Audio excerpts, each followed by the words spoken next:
ঝড়ের সঙ্গে পাল্লা দিয়ে ঝড়ের গতিতে বাইক চালাচ্ছে সুজিত। হাতে মস্ত একটা কেকের প্যাকেট। ঘড়ির কাঁটা ৯টা ছুঁই ছুঁই। এদিকে সন্ধে থেকে শুরু হয়েছে ঝড় বৃষ্টি।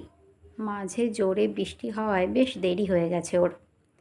কেক যাতে নষ্ট না হয়ে যায় সেই কারণেই দাঁড়িয়ে গিয়েছিল একটু।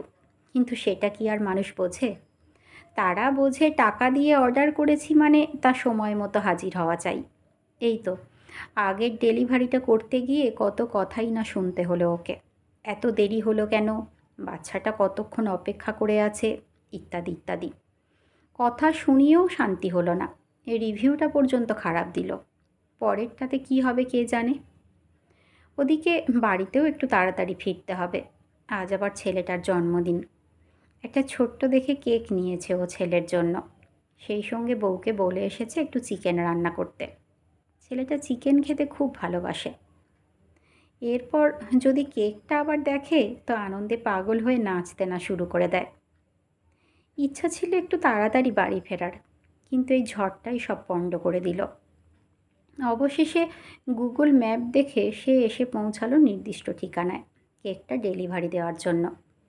এদিক ওদিক তাকিয়ে কাস্টমারকে ফোন করতে যাবে, ঠিক তখনই শুনতে পেল ওপর থেকে একজন ডাকছে, ও ভাই, ওপরে এসো, একেবারে ওপরে ছাদে চলে এসো। ওপরে আসতেই সেই ভদ্রলোকটি বললেন, এত দেরি হলো যে? সুজিত ভাবল আবার কথা শুনতে হবে। চুপ করে কেকটি হাতে নিয়ে ও দাঁড়িয়ে আছে ছাদে, প্যান্ডেলের বাইরে। ছাদে প্যান্ডেল হয়েছে। অনিচ্ছা সত্ত্বেও খোলা গেটটা দিয়ে তার চোখ দুটো চলে গেল প্যান্ডেলের ভিতরে। সারা প্যান্ডেলটা রং বেরঙের বেলুন আর আলো দিয়ে সাজানো। প্যান্ডেল ভর্তি অনেক ছোট ছোট বাচ্চা ও বড়রা। নিশ্চয়ই পার্টি হচ্ছে। তারই মাঝে ঘর আলো করে বসে আছে তার ছেলের বয়সী একটা ছেলে। মাথায় বার্থডে টুপি, পরনে দামি জামা, হাতে ঘড়ি। সামনে থাকা টেবিলটার পাশে পড়ে আছে 3টে বড় বড় কেকের খালি বাক্স। হয়তো কম পড়ে গেছে বলে এটাও অর্ডার করেছে। একদিকে চলছে গল্পগুজব, অন্যদিকে চলছে খাওয়া দাওয়া। এমন সময় একজন ভদ্রমহিলা এসে তার হাত থেকে কেকের প্যাকেটটা নিয়ে তাকে ঘরে আসতে বলল। কেমন যেন লাগছে ভিতরে যেতে সুজিতের, তাই বলল, না ম্যাডাম, ঠিক আছে। অমনি সেই লোকটা, যিনি দেরি হওয়ার কথা বলছিলেন, উনি এসে বললেন, কি ঠিক আছে? কিচ্ছু ঠিক নেই। আজ আমার ছেলের জন্মদিন, তুমি ওর জন্য কেক নিয়ে এলে, আর তোমায় কিছু না খাইয়ে কি করে ছাড়ি বলো তো? স্যার, এটা তো আমার কাজ।